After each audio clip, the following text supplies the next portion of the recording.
Bentornati su questa rete e soprattutto bentornati su Medicina a Confronto. In questa puntata, come vedete dai titoli, vi parlerò di fisioterapia, fisiatria, di tutto ciò che riabilita le persone. Ma che cos'è questa disciplina? Tutti pensano che siano i massaggi, le macchinette, no. È una riabilitazione che deve essere fatta con passione e competenza da personale specializzato, da tecnici importanti, specializzati, che hanno dedicato la loro vita a queste cose e che si dedicano a settori particolari della riabilitazione.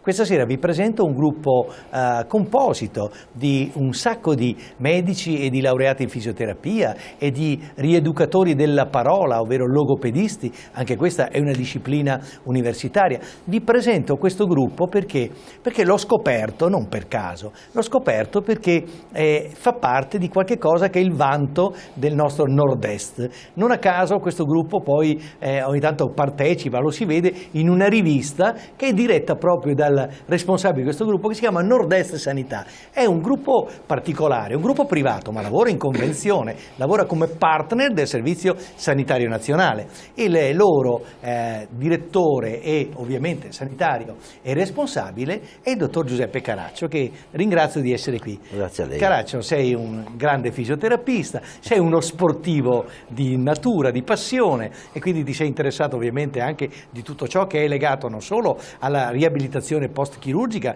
ma anche alla riabilitazione degli sportivi, di tutti i traumi, no? Sì, è vero che una volta sono sportivo, adesso molto meno, perché sono più coinvolto nel lavoro, quindi sì, ho meno tempo da dedicare a una grande passione che ho, che è l'equitazione. Ma noi adesso il nostro impegno massimo nel gruppo è creare proprio davvero, aggiornarsi sempre di più, creare un'armonia fra le figure che partecipano al nostro gruppo, sì, e diversificando il più possibile. Ormai sono 24 anni che facciamo questo lavoro, quindi sì, è già un bel po'. Quindi un gruppo di fisioterapia e riabilitazione, sì, collegato anche a una diagnostica, sì, eccetera. Sì. Il fisioterapista con 2 sedi, una a Padova e un'altra a Cadonere, in provincia. Ecco, questo gruppo è composto ovviamente di tanti specialisti. Qui con noi questa sera hai portato la dottoressa Corato, per esempio, che ringrazio di essere qui. Prego, ovviamente è laureata in medicina, è specializzata in fisioterapia ed è una grande sportiva lei, sì. Questa sì, questa è una sportiva, fa escursioni in montagna, corse di bicicletta, sì, poi sì, ama molto la lettura. Sì, sì, lei ha bimbi, è sposata? No, non sono sposata, no, non ho bambini, però quindi appunto, si dedica molto allo sport. Più tempo, per il momento sì. Invece un'altra dottoressa che abbiamo qui, che è laureata in fisioterapia, ma è specialista specialmente in neurologia, in riabilitazione neurologica e in riabilitazione del pavimento pelvico, sì, vero? La dottoressa Prasneak. Sì, è rumena di origine, sì, e ovviamente vive in Italia da tanto tempo, sì, e svolge questo lavoro insieme, coordinata, e si occupa di questo settore. Vero? Sì, sì, poi abbiamo il dottor Gianesello. Il dottor Gianesello è un dottore in fisioterapia e specialista in riabilitazione, si occupa prevalentemente della riabilitazione per esempio degli arti, certo, sia dolorosi, sia post-traumatici, sia post-operati, no? Esatto. E poi ne parleremo un momentino. Nel gruppo ha tutto il suo ruolo e poi ha fatto anche un bel lavoro di recupero di tutto in un libro, no? di tutto ciò che viene fatto, di una bella pubblicazione che poi ci presenta. Certamente. Anche, e la dottoressa Silvia Rizzo è una logopedista, vale a dire che insegna a riabilitare la parola, insegna a riparlare. Lei però si occupa della parte prevalentemente degli anziani, mi pare, o degli adulti. Poi ha la collega, come si chiama la collega? Lucia Torresan. La Lucia Torresan, si occupa che si occupa dei bambini d'età evolutiva. Sì. Sì. Poi lei ci racconterà che cosa fa, perché è molto interessante che in questo gruppo ci sia il recupero del corpo, il recupero anche della parola, della voce e della comunicazione. Da che cosa nasce la fisioterapia? Nella storia, come nasce? La storia, diciamo, la fisioterapia moderna nasce in Inghilterra, poi man mano poi si è trasferita in Nuova Zelanda, trasportata anche negli Stati Uniti e infine è ritornata poi in Europa. È stata forse una specialità più diciamo del paesi anglosassoni. Indubbiamente con l'aumento dell'età media delle persone c'è stata sempre maggior necessità di riabilitare, perché le patologie, soprattutto croniche, o anche, sa benissimo, anche ictus o anche patologie degenerative, hanno comportato una maggiore attenzione nella riabilitazione. La riabilitazione, che forse in Italia era stata vista all'inizio come di supporto per l'ortopedia, quindi nati quasi da una branca della radiologia, quindi terapie fisiche, in realtà poi ha avuto una sua evoluzione, un suo ruolo completamente diverso da quello di partenza. Quindi il ruolo che ha la fisioterapia adesso, moderna, è diversa da quella di una volta? È nettamente diverso, perché ormai riabilitare significa prendersi cura di una persona, portarla di nuovo, dove è possibile, alle performance, diciamo così, iniziali. Quindi, ma questo significa non solo dal punto di vista ortopedico, quindi protesi, quindi crociati, ricostruzioni crociati, menischi, ma anche pazienti neurologici. Pazienti neurologici post-ictus, quindi post-ictali, oppure malattie degenerative con la sclerosi multipla, malattie di Parkinson, e tutte quelle patologie. Parkinson, voi siete particolarmente propensi a curare le problematiche fisiatiche? È una tensione che abbiamo da tantissimi anni, sì.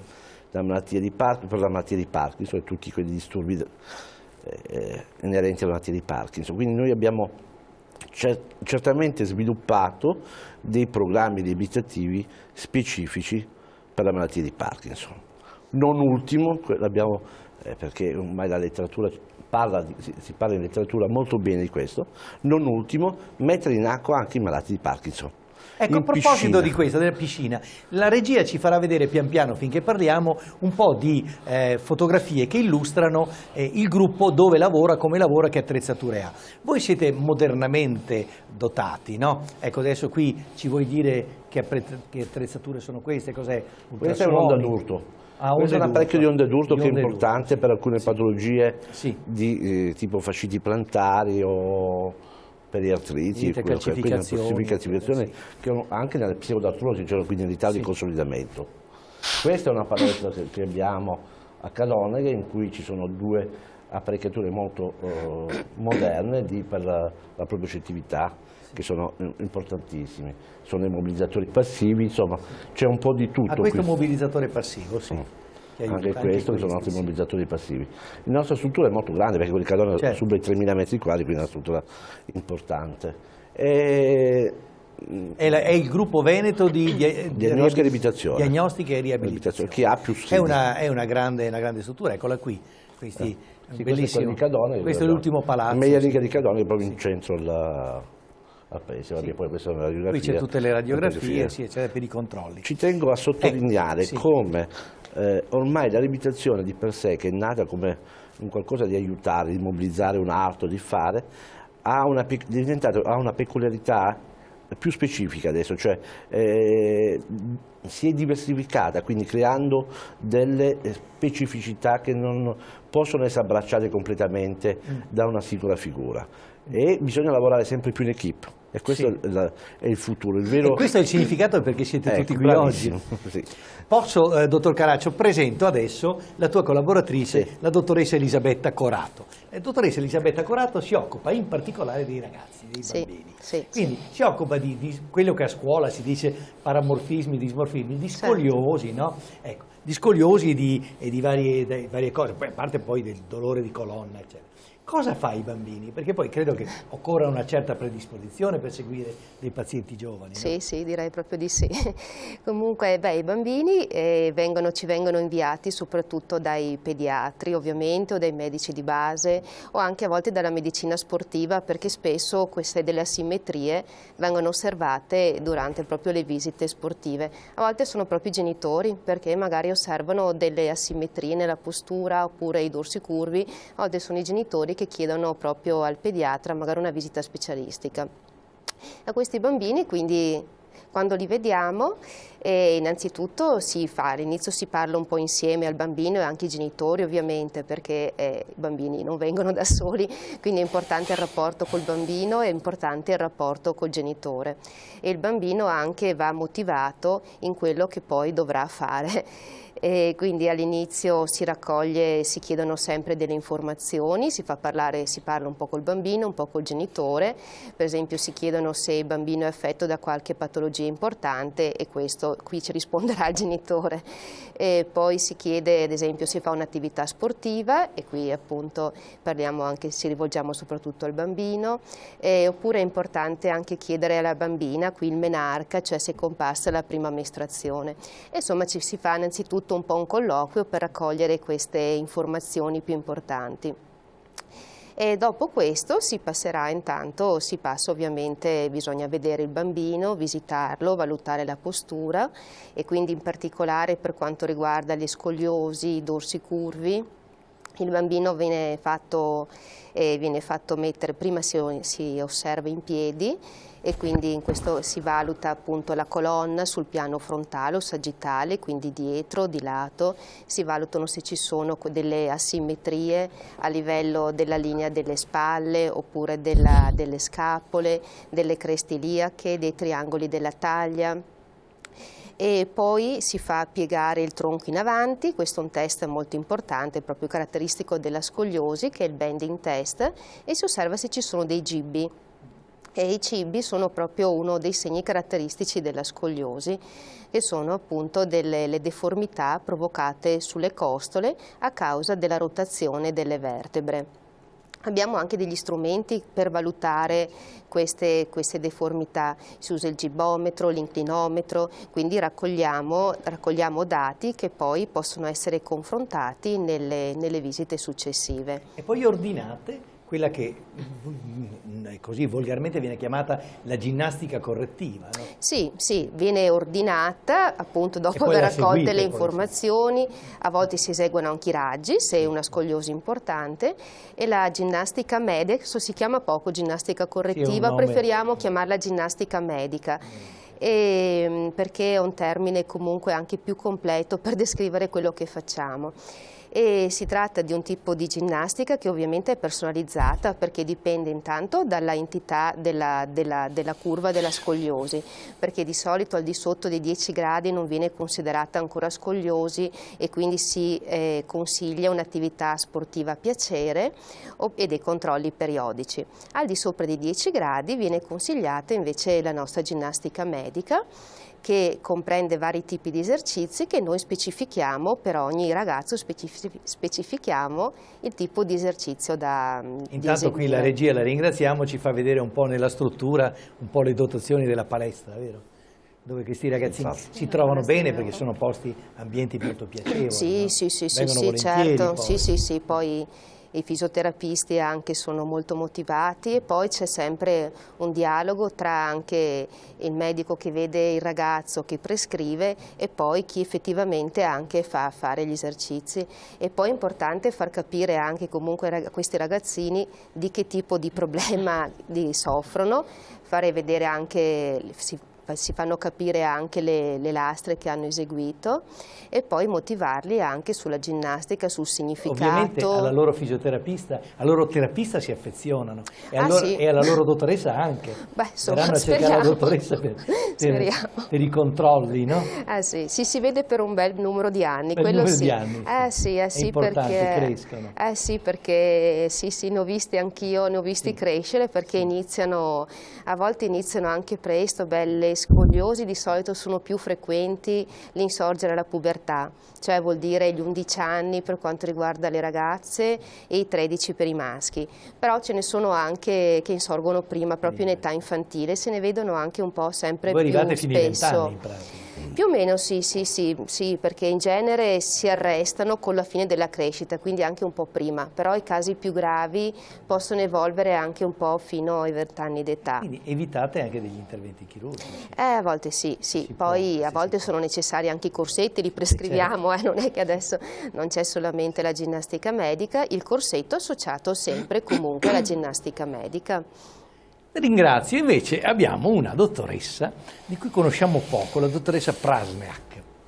Conosciamo poco perché vogliamo sapere dalla dottoressa che fa delle cose interessanti. Fa delle cose interessanti perché si occupa di riabilitazione prevalentemente neurologica, Sì. è vero. Quindi quando, per esempio, Giuseppe Caraccio diceva noi abbiamo un bel numero di interventi che facciamo perché è una cosa che ci piace, poi abbiamo esperienza, eccetera, sul Parkinson, per esempio, o su purtroppo malattie degenerative, demierinizzanti, eccetera, noi abbiamo, non so, un po' di esperienza. Però lei si occupa anche di problematiche del pavimento pelvico, ovvero Sì. dell'incontinenza urinaria, Sì. prevalentemente femminile. Sì, Ecco. soprattutto femminile. Ci parli un po' del suo lavoro e anche di qualche soddisfazione che ha nel suo lavoro. Come è nata in lei questo interesse?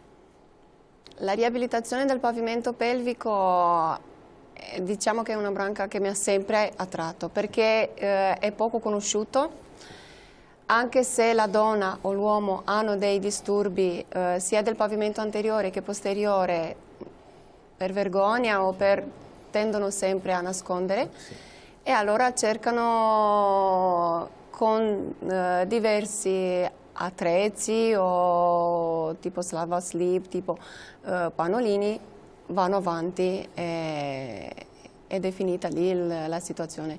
Invece quando si arrivano anche a dei grossi prolassi il problema è abbastanza complicato e l'unica soluzione è solo l'intervento, è già un pochino tardi. Troppo avanti. Sì. Dunque bisogna andare anche sulla prevenzione e non solo sulla cura dell'incontinenza. Le specialiste in ginecologia riescono a vedere presto il problema, avere la confidenza da parte della donna in modo poi da poterveli inviare prima che la patologia sia grave? Sì, si potrebbe vedere, sì. Sono i medici, sono i ginecologi, sono i urologi, sono i fisiatri che vedono questi problemi, perché sono i neurologi in caso delle pazienti, soprattutto con la sclerosi, con emiplegici. E se la paziente lo dice, allora viene un pochino, però ci sono medici, tanti medici che domandano questo disturbo, se c'è o non c'è, e allora viene. Allora, diciamolo chiaramente, è un disturbo che può essere curato, o almeno aiutato a non aggravarsi. Sì, insomma. sì, è un disturbo anche molto invalidante, diciamo, per la donna certo. o per la persona, anche perché mi rifiuto di andare al mercato, perché non trovo un bagno vicino, perché anche per i contatti sociali, Certo. è un disturbo anche molto invalidante che se non viene curato veramente... Molto imbarazzante poi per chi sta Anche vicino molto. alla signora, perché Sì. la signora ha paura, lo si accorge insomma, che Sì. le cose non vanno bene.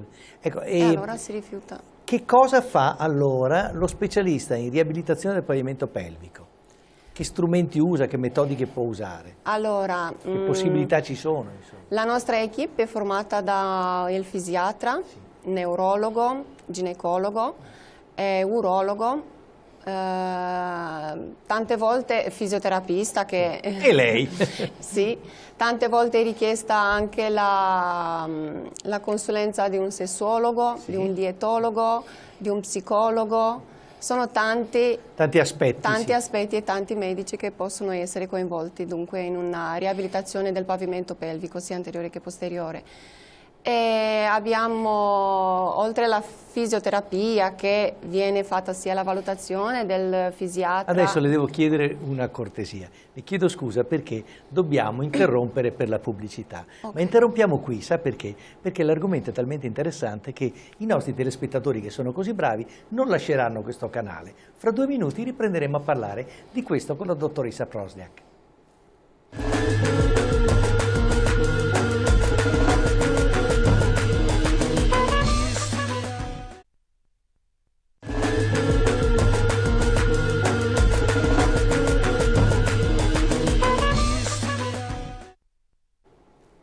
Eccoci qui con la dottoressa Prasniak. Parlavamo di incontinenza urinaria. Care signore a casa, state attente perché purtroppo è un disturbo molto comune. Spero che non sia che non capiti a voi, ma è di comune interesse.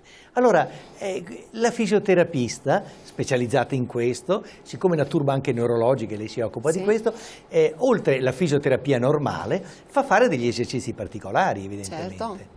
Esercizi, io lavoro tanto anche per la respirazione, Sì. Si lavora anche per la postura, perché la postura è molto importante nella riabilitazione del pavimento pelvico, nella retroversione del bacino oppure nell'antiversione del bacino. La persona con disturbi di incontinenza non va tanto in antiversione, non si rende conto che in quel momento il pavimento si apre e anche con un semplice colpo di tosse, con un starnuto o quando fa le scale, senza rendersi conto della postura, gli scappa la goccia, la goccia di urina. E può avere odore, ahimè, perché non tanto all'interno del corpo, ma appena esce si ossida e quindi un sacco di odori. Dottoressa, usate anche strumenti, vero, particolari per rinforzare la muscolatura pelvica? Sì, usiamo un macchinario che fa sia il biofeedback sia l'elettrostimolazione, biofeedback e elettrostimolazione insieme, e ci sono dei programmi specifici per diversi tipi di incontinenza. Quindi con questi programmi la signora comincia a imparare a tenere la sua muscolatura, a rinforzarla. Comincia prima di tutto perché il macchinario si può usare anche come valutazione, comincia a capire qual è il muscolo che non funziona. Comincia, dopo come riabilitazione, comincia a rendersi conto quanto è la durata che può stringere, che deve stringere, qual è la muscolatura che la deve usare, qual è la postura, quale si deve mettere. Questo macchinario poi si può usare anche mentre si fanno le scale, perché è un macchinario wireless, è di ultima generazione e dunque si può usare mentre fa le scale, mentre cammina, mentre si attacca al pantalone. Quando è in giro, insomma, può fare la sua vita normale. E si rende conto quanto... Quindi il dottor Caraccio, da buon direttore sanitario, dice che risparmio per il Servizio Sanitario Nazionale, perché diminuiscono le spese di tutti gli ausili che la ULSS deve pagare. Non so se vengono passati questi ausili per le donne, ma certamente il problema della disabilità che porta questo problema è notevole. Tutta la storia di pannolini, che pannolini, di cose, anche di pubblicità molto spesso. Poi la cateterizzazione frequente, tutti i presidi a casa. Sì, quindi certamente, ma poi rende la donna autonoma alla fine. È più anche meno condizionata nella sua vita. Più a serena. volte può essere l'incontinenza può avvenire dopo un parto, quindi il recupero è molto maggiore, può essere quindi anche associata a volte all'obesità, perché anche l'obesità stessa è uno dei fattori predisponenti e poi prolassi che possono succedere, uterini o altri, vescicali che possono determinare queste patologie.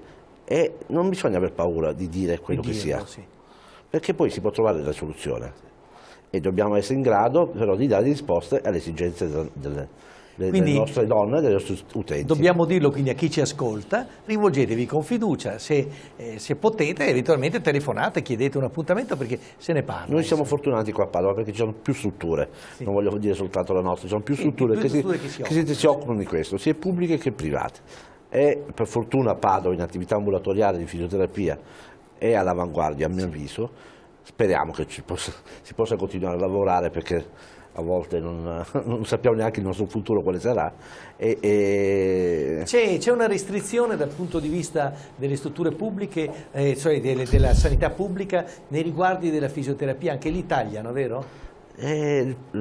Dicono che ancora non sappiamo che taglieranno, perché qua a Padova il numero di prestazioni ambulatoriali è maggiore che nelle altre parti del Veneto. Adesso io faccio sempre la battuta di Trilussa, no? Dice tutti mangiamo mezzo pollo, voi mangiate un pollo intero e quello non mangia pollo, ma forse devi mangiare mezzo pollo l'altro, non devi togliere l'altro mezzo pollo a quello che ce l'ha. Bravissimo, bravissimo. Allora, ritorniamo al dottor Gianesello. Gianesello si occupa di fisioterapia e di recupero funzionale dei 4 arti, diciamo. Certo. Allora, ci parli un attimo di esperienze di vita professionale. Ce ne sono tante, perché il tipo di paziente che affluisce nelle nostre palestre eterogeneo. Categorie principali, se vogliamo dare un po' un'idea, abbiamo tutti i traumatismi di incidenti stradali, domestici e lavorativi, abbiamo i traumatismi sportivi, quindi giovani che vengono operati di meniscectomia, ricostruzione legamenti crociati anteriori. Abbiamo patologie croniche degenerative che citava prima il dottor Caraccio, l'artrosi, la più conosciuta, la più comune dopo una certa età, l'artrosi al ginocchio, all'anca, alle mani, nella signora che... abbiamo poi un capitolo particolare che merita la protesiologia, la rieducazione delle protesi, delle artroprotesi, che vengono impiantate sempre di più, sicuramente anche perché spesso legate a problemi artrogeni, di usura delle articolazioni. Negli ultimi anni in grande salita è il numero delle artroprotesi di ginocchio, mentre fino a qualche anno fa erano le protesi di anca, quella che faceva un po' la parte del leone, e cominciano a diffondersi anche interventi di protesizzazione di spalla, dovuti anche a un'usura cartilagina che anche l'uomo può avere quanto come il femore, che sono non solo sempre più numerose, ma che danno sempre risultati più soddisfacenti, perché parliamo di persone che erano destinate a non poter deambulare più o a non poter più avere neanche la cura di se stessi per l'utilizzo dell'arte superiore, e che invece dopo un'adeguata riabilitazione, un adeguato tempo di recupero, tornano a una vita di autonomia. La nostra palestra, per fortuna, perché questa è sicuramente un'opportunità, è dotata di attrezzature all'avanguardia, moderne, che sicuramente rendono la vita più facile al terapista, accelerano i tempi di recupero e danno al paziente anche, cosa che il paziente chiede sempre, una riduzione del dolore, che è il sintomo poi che più spesso lo porta a fare il trattamento. Certamente. Ovvio, la fisioterapista è importantissima. Quindi perché è una cosa per voi molto gratificante, togliere il dolore, far riacquistare la funzione, no? Ma la nostra soddisfazione sta veramente in quello, perché noi vediamo persone trasformate da un trattamento graduale, guidato, e vediamo nelle persone la gratitudine, perché è un aspetto umano che non può essere non considerato. Veniamo visti come persone che le hanno veramente restituito una libertà di autonomia, la capacità di relazionarsi con la gente, perché non è solo sicuramente le problematiche del pavimento pelvico che creano una restrizione alla vita sociale, ma il non poter riuscire a fare una passeggiata con le amiche, il dolore battente serale che dice sto a casa perché ho male. Quindi è sicuramente un lavoro che dà molta soddisfazione in questo senso. Adesso datemi un minuto di attenzione, lo dobbiamo dare, lo dobbiamo per i nostri pazienti, dobbiamo dare loro, per i nostri utenti, per i nostri spettatori. Come si diventa fisioterapisti? Io so che in questo momento ci sono state le scelte dell'università, ci sono gli accessi programmati, ci sono famiglie che soffrono perché i figli vorrebbero fare una cosa non l'altra. Ecco, per esempio, c'è ancora molto spazio per l'educazione, le scienze motorie, le scienze di recupero funzionale, la fisioterapia, che con tutte queste specialità particolari dentro alla vostra disciplina. Lei ha studiato a Padova? Ho studiato a Padova. A Padova. Ha fatto il suo corso, quanto è durato? Sono 3 anni. 3 anni, con laurea. Con laurea. E poi un sacco di pratica. Tanta pratica. E poi occorre indirizzarsi anche su alcune cose. No? Il dottor Caraccio diceva che non si può essere di tuttologi, tante volte dicevo, e in effetti è vero, perché è talmente ampio l'ambito di patologie e quindi di trattamenti specifici. Caraccio, no? Che l'ha specializzata in una cosa che a lei piaceva. Certo, sì, da sempre. Dottoressa, lei si è laureata? Io mi sono laureata in Romania, e poi ho fatto un anno di equivalenza. Ha fatto l'equivalenza a Padova, praticamente è allieva della scuola patavina di Padova. Sì. Ecco. Anche lei, come è nato questo desiderio di fare la riabilitazione, la fisiatria, insomma? Diciamo che all'inizio sono stata praticamente buttata in questo ramo perché... C'era bisogno? No, perché ho la mamma fisioterapista, la zia fisiatra, un'altra zia fisiatra, e allora... All'inizio sono stata un pochino buttata. Ha respirato in famiglia. Sono stata, fra le virgolette, dice fai buttata. Questo che ti fa bene. Ma poi le ho anche ringraziato, anche perché sono... Quindi ce l'ha nel DNA, insomma, ormai. Sì. E poi si è trovata con Caraccio, che è un grande, l'ha sistemato. Dopo mi sono trovata, sì. E lei poi ha una particolare predisposizione per la parte neurologica e riabilitativa specifica, quindi è una cosa importante. Insomma. Sì, anche perché proprio anche in famiglia ho visto sia la mia mamma che la mia zia solo neurologia lavorando. Anche loro, quindi anche neurologia, scoliosi, ma più lombalgia. Loro sono ancora in Romania? Sì. Ancora in Romania. Lei in Italia si trova benissimo? Io sì, ormai sì. Le piace l'Italia? Ho la vita tutta qua. Tutta qui. Sì. Adesso abbiamo un'altra particolare scienza, la logopedia, che è legata all'otorino-laringoiatria. Lei si è specializzata lei si è laureata a Padova in logopedia, che è fatta eminentemente dagli otorini-laringoiatri. Sì, la branca foniatrica, diciamo, sì. Quindi otorino Sì. e il foniatra, che si occupa in particolare di laringe, di voce, e anche tutta una branca neurologica, per cui ci occupiamo di persone che hanno degli esiti di stroke, di ictus, di trauma cranico o malattie Adesso neurologiche. le racconto una cosa che mi è genere. capitata. Io sono stato negli anni eroici, quando da giovane, l'anestesista del professor Aslan, il grande otorino. Ero uno dei suoi pupilli.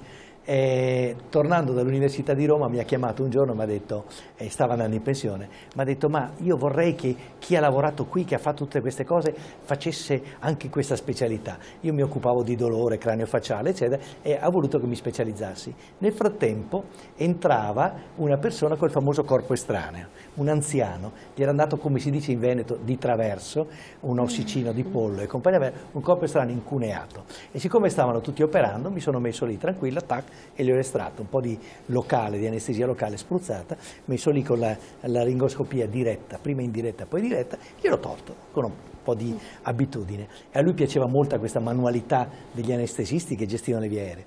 Però quest'uomo non ha parlato per 2 mesi. Cioè il trauma dell'ingoio, l'edema, eccetera, ha fatto sì che il suo disturbo nel recupero funzionale della corda vocale sia stato piuttosto lungo. E io chiedevo proprio ad Aslan, dico: ma com'è possibile? Ne vedrai anche di peggio, caro, dicevo, ne vedrai anche di peggio, perché con l'età l'innervazione, la vascolarizzazione, eccetera, di un organo così delicato come quello della fonazione, fa fatica negli anziani sempre di più a recuperare. Comunque ha recuperato benissimo. Una vita salvata, che tra l'altro stava andando in edema, perché aumentava l'edema sempre più. Ecco, questo mi ha colpito. Quindi i logopedisti sono importanti proprio in questo, per la pazienza che hanno nel correggere dei disturbi funzionali neurologici in realtà. Esatto. Diciamo, ci occupiamo di persone che hanno in genere delle difficoltà di comunicazione e di linguaggio che possono essere emerse per motivi più svariati.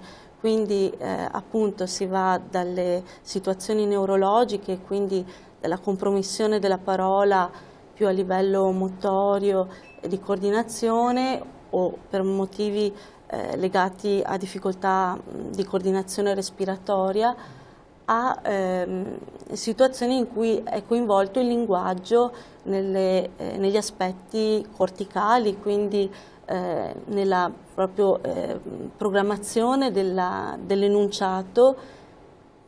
Possono non esserci disturbi motori così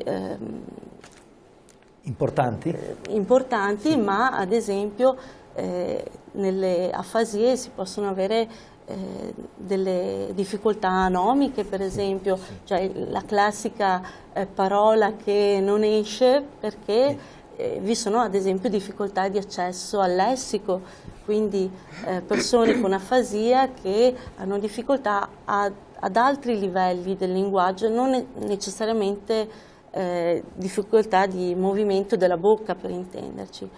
Ci occupiamo poi ovviamente di voce, quindi le difficoltà legate all'apparato fonatorio, e poi c'è tutto l'ambito dell'età evolutiva, per cui i bambini vengono seguiti quando manifestano ritardo di linguaggio, difficoltà di apprendimento, e anche bambini con disturbo di deglutizione, quindi che hanno una deglutizione atipica e quindi vanno rieducati con una particolare terapia che si chiama terapia questo birbo del dottor Caraccio ha un ventaglio di possibilità, possibilità di curare la gente anche in sedi distaccate, no? Sì. Anche sedi distaccate, perché questo è l'importante, portare sul territorio tutte le terapie. Noi abbiamo 2 proprio due sedi proprio distaccate, una verso nord e un altro verso sud. Quindi date una mano un pochino alla popolazione. È un servizio anche questo. È un servizio. È un servizio perché senza spostarsi tanto le famiglie. A mio avviso è la cosa più importante, perché si devono accompagnare i bambini o gli adulti o gli anziani con patologie importanti, avere un posto vicino che può essere raggiunto in breve tempo è molto più importante, quindi riduce anche, diciamo, il tempo perso tra virgolette per l'accompagnatore, perché molto spesso non sono autonomi nel movimento, quindi è importantissimo. Bravo, è importante anche questo. Poi per i bambini avete poi tutta la struttura, no? Con una logopedista dedicata solo a quella all'età evolutiva. Esatto. Molto bello. C'è una cosa che Gianesello ha fatto che adesso ce lo deve portare, o l'ha portato qui. Chi l'ha fatto quel libro? Ci presenti questo libro? Non l'ho fatto solo io, nel senso che questo qui è frutto di un grande lavoro del GVDR intero, della struttura. Della vostra struttura, esattamente. Del gruppo poi. Che vuole dire due cose soprattutto, che quando si lavora lo si vuole fare con un metodo e con una coerenza. Quindi la riabilitazione non è una scienza che si inventa, ma è una scienza che, pur partendo anche dalle caratteristiche soggettive della persona, segue delle linee guida che sono coerenti e aggiornate.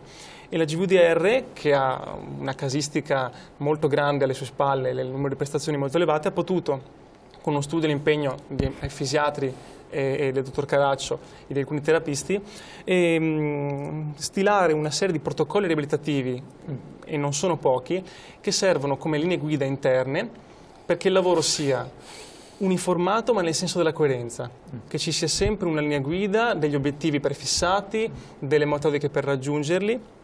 E quindi sì, questo è un libro, diciamo così, anche il frutto di un lavoro, ma di dire lavoriamo in un certo modo. È una bella riflessione per la qualità anche del lavoro. Una riflessione importante, ma anche importante sederci intorno a un tavolo e discutere e cercare di analizzare, fare anche, non dico ricerca, ma certamente confrontarci.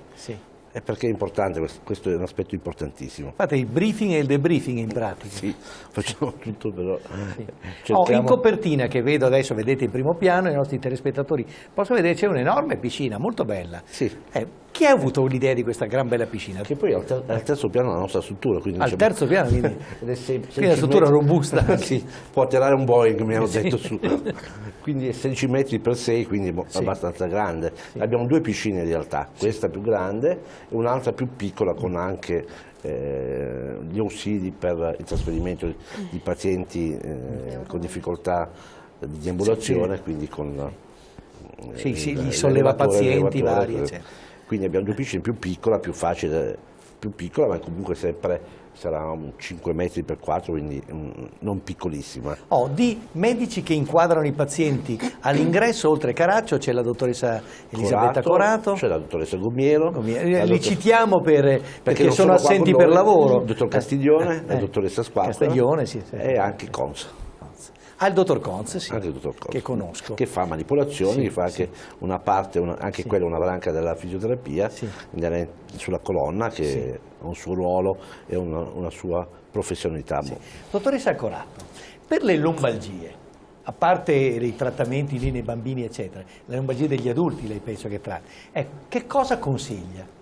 Allora, consiglio, innanzitutto è importante il movimento per le lombalgie, diciamo questa è una cosa... Non tenerli fermi, esatto. Ti ricordi una volta si tenevano fermi? A letto e col busto una settimana a letto immobile, ma anche per andare neanche in bagno. Neanche in bagno, mi ricordo.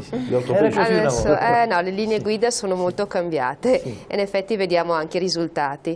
Anche nei casi acuti, anche lì, quello che si riesce a fare viene consigliato, tipo cercare di camminare, a letto fermi tanto è la cosa che viene sconsigliata di più. Noi usiamo tanto anche la piscina di cui appunto abbiamo appena parlato, specie nei casi più acuti, perché abbiamo visto che il trattamento in acqua è molto importante perché rilassa la muscolatura e inoltre possono essere eseguiti anche tanti esercizi senza caricare la colonna, per cui è molto utile la piscina proprio anche per le lombalgie. Però a parte la piscina gli esercizi possono essere eseguiti, magari ci sono anche quelle persone che hanno la fobia dell'acqua e allora poverino dobbiamo fare qualcosa anche per loro e quindi ovviamente gli esercizi possono essere anche fatti, si dice a secco, cioè non in acqua. e è un lavoro anche di diverso tipo, le due attività anche si integrano. E quindi spesso noi facciamo corsi sia continuativi per le persone che poi imparano gli esercizi, e quindi possono venire da noi 2 volte alla settimana a fare questi corsi sia in acqua che non in acqua. I famosi corsi delle back school. Sì.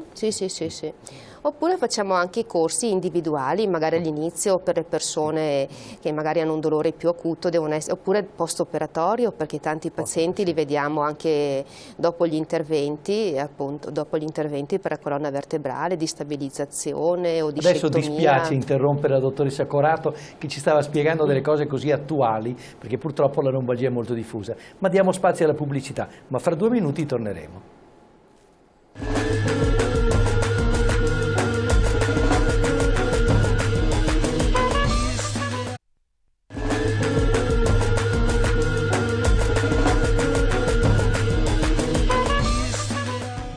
Eccoci ancora qui di nuovo, sono qui con i fisioterapisti di un famoso gruppo di terapia, gruppo Veneto di diagnostica e riabilitazione, di VGR.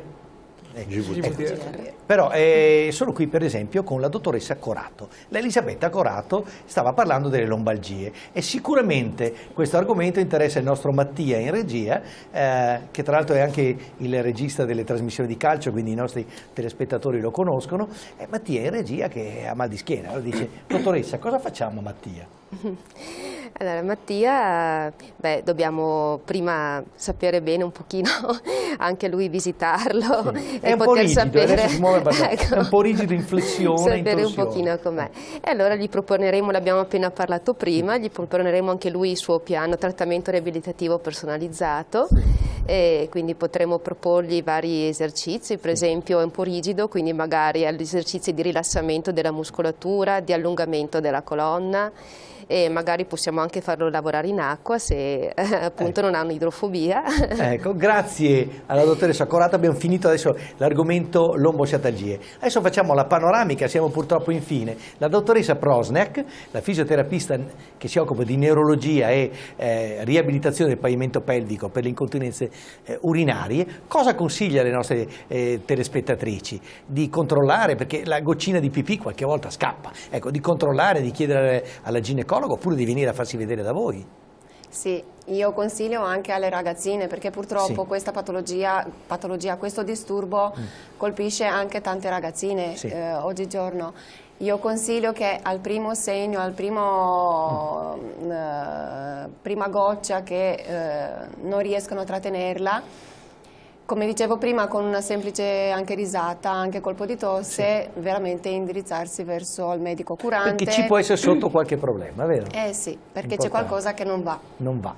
Allora, andare presto dal curante, dalla ginecologa, e poi intraprendere. Sono loro anche sì, a intraprendere. E poi queste sono terapie non invasive, tutto sommato, sì, non sono sì, operazioni, sono terapie di riabilitazione. No? Quindi, sono terapie sì, di riabilitazione, sono terapie che insomma bisogna pensare anche quindi alle anche in ragazze giovani. Sì, ultimamente sì, si è visto che anche le ragazze giovani, sì, infatti vedevamo nelle ragazze con le scoliosi che vengono da noi, vedevamo che veramente usano il salvaslip già a 15 anni, che sì, c'è qualcosa che non va. E c'è qualcosa che non va. Dottoressa Rizzo, la nostra logopedista, allora, questi disturbi del linguaggio, della parola, della comunicazione sono diventati frequenti, poi si diventa anche più vecchietti, no? Certo. Non è solo l'Alzheimer, qui c'è qualche problema. Un aspetto che mi piace sottolineare è l'approccio che il logopedista e anche tutti i riabilitatori è importante che abbiano di fronte alla persona in difficoltà, cioè è importante lavorare proprio sulla costruzione della relazione positiva anche attraverso un atteggiamento empatico, che veramente ci permette di cogliere i bisogni della persona e di quella particolare persona. Quindi sbloccarli anche in questo. E quindi anche poter tagliare attorno ad essa il giusto intervento, quindi dare delle risposte valide, ma tagliate ad hoc. Grazie. Grazie, adesso sentiamo Gianesello. Gianesello è entusiasta, no? Bel lavoro, bella scelta giovanile, investiti i propri anni in quei libri, ma adesso fa delle cose utili. Sì, adesso ci si diverte oltre che fare qualcosa di utile e io vorrei lasciare due pensieri. Sì. Uno a quelle persone che ci guardano e che non sono ancora nostri pazienti, a cui dico di non aspettare mesi per farsi vedere, visitare, farsi curare, perché tante volte ci arrivano tardi, è più difficile avere un miglioramento a breve termine, e quindi non avere paura di un consulto, di approfondire dei sintomi, perché è tutto a loro vantaggio. E noi siamo qui anche per quello.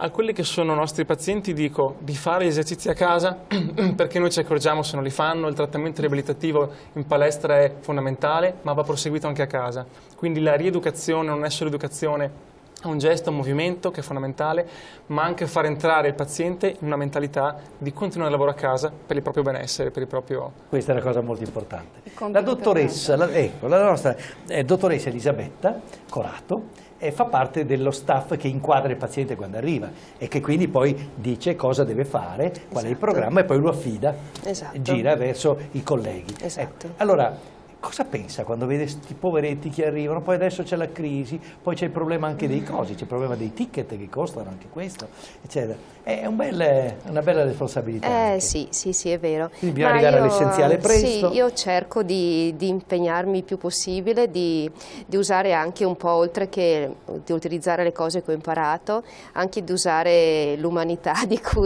che posso dare, e cerco di capire i bisogni delle persone, venire incontro. Poi alla fine comunque sì, qualcosa magari devono pagare, ma alla fine vedo che se alla fine sono contenti, sono soddisfatti, perché il risultato si vede. E quindi vedi il recupero globale del persona. E poi una cosa importante è comunque non perderli di vista, nel senso proporre anche magari dei controlli periodici, perché se magari qualcosa non ha funzionato si può anche proporre qualche alternativa, quindi è importante non perdere i pazienti, cerchiamo anche di fare questo. Grazie. Caro Caraccio, Giuseppe Caraccio è il loro direttore, ma sei fisiatra, ovviamente, sei gerontologo, sei geriatra, e quindi conosci bene anche il problema dell'invecchiamento, il problema della nostra società di oggi, e quindi le problematiche della persona che vanno affrontate globalmente.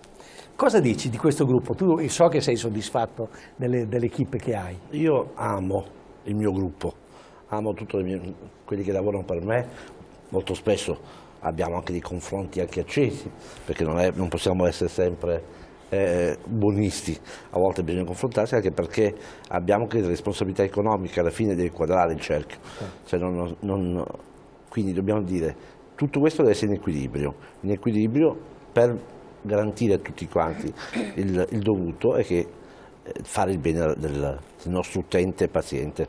Una macchina ben oliata deve essere anche. Una macchina ben oliata, sempre più difficile da far andare avanti, forse perché è diventata anche grande la nostra. Sì, è molto grande. Perché alla fine siamo quasi 120 persone che a vario titolo lavorano nel nostro gruppo, non sono mica pochi. Molto più di una fisioterapia ospedaliera. Molto più, credo, molto più di una diamo numero di prestazioni, poi devo dire la verità, noi facciamo una volta all'anno quello che chiamiamo noi la nostra festa, qual è? Presentiamo il nostro bilancio sociale. Il nostro bilancio sociale, che è già il terzo anno che lo facciamo, in cui diamo tutti i nostri dati, non solo tra di noi, e ce li portiamo avanti, l'ultimo l'abbiamo fatto al Cataio, quindi è una grande festa che facciamo, ma anche agli amministratori pubblici, che siano i direttori delle US, che siano responsabili regionali, e quindi presentiamo il nostro bilancio sociale, in cui raccogliamo tutti i dati, cioè dicendo quante persone sono venuti, da dove sono venuti, che età avevano, e poi i risultati che hanno ottenuto, perché non abbiamo forse prima detto in maniera specifica il fatto che il nostro sistema, ogni box, ogni reparto ha un programma in rete atto a valutare il trattamento eseguito. Noi poi con questo sistema che abbiamo fatto, con il sistema informatico, riusciamo anche a raggruppare i dati e avere dati che forse sono pochissime strutture in Europa hanno, per quantità e anche qualità del dato. loro valutano poi alla fine e quindi noi abbiamo un ritorno, anche perché dobbiamo dimostrare al pubblico che quello che facciamo non è inutile, ma è utilissimo. Vedete quello che è utile. E quindi... Allora, devo ringraziare intanto gli ospiti intervenuti, devo ringraziare i telespettatori che ci hanno seguiti e voi avete capito come questo gruppo, come avete anche proprio sentito e percepito, questo gruppo lavora con competenza, con trasparenza, con serietà, con professionalità, ma soprattutto con passione, tutto per la riabilitazione del paziente, di chi soffre. Vi ringrazio per l'attenzione, ringraziamo loro per il loro impegno e soprattutto mi raccomando, buona salute a tutti.